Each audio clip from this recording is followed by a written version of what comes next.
மதிப்பு இருக்கு. எனக்கு அதுக்கு மட்டும் நீங்க பதில் சொல்லுங்க. அப்ப இப்போ உள்ள பிக் பாஸ் ஹவுஸ்மேட்ஸ் யார்கிட்டயும் திறமை இல்லைன்றீங்களா? யார்கிட்டயும் நான் சொல்லல. நீங்க சொன்ன அந்த ஒரு பேர் டாக்டர் திவாகர். நான் திரும்ப திரும்ப எல்லா வீடியோலயும் சொல்றது அவர் ஒருத்தர் தான். ஏன்னா தனக்கு என்ன வரும்னு தெரிஞ்சு அகோரி கலையரசன் திறமை இருக்கு. வருவோங்க, அடுத்தடுத்து வருவோம், கண்டிப்பா வருவோம். எல்லார பத்தியும் ஒரு கவலையே படாதீங்க, எல்லார பத்தியும் பேசுவோம்.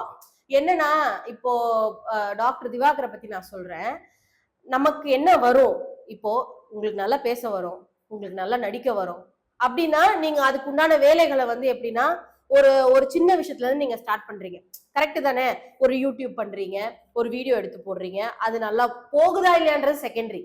பட் உங்களோட ஃப்ரெண்ட் சர்க்கிள்னு ஒருத்தவங்க இருப்பாங்கல்ல, அவங்க பார்த்துட்டு டே மச்சான் சூப்பரா பண்ணிருக்கடா, அண்ணா சூப்பரா பண்ணிருக்கண்ணா, அப்படி இப்படி வந்து ஒரு ஒரு ஒரு ஒரு ஸ்டெப் பை ஸ்டெப்பா தான் நீங்க வந்து அடுத்த லெவலுக்கு போகணுங்கிற எண்ணமே உங்களுக்கு வரணும்.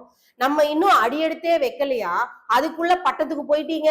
ஏங்க பட்டம் கொடுத்தவங்க எல்லாம் தூக்கி வேண்டாம், அந்த பட்டமே எனக்கு வேணாம்னு சொல்லி தூக்கி போயிட்டு இருக்காங்க இந்த இந்த டைம்ல. நீங்க பாக்குறீங்க தானே சினிமா உலகத்துல என்ன நடக்குது நம்ம பாக்குறோம்ல. பட்டங்களே வேணாம்னு சொல்லி துறந்துட்டு எத்தனை நடிகர் நடிகைகள் போய்கிட்டு இருக்காங்க.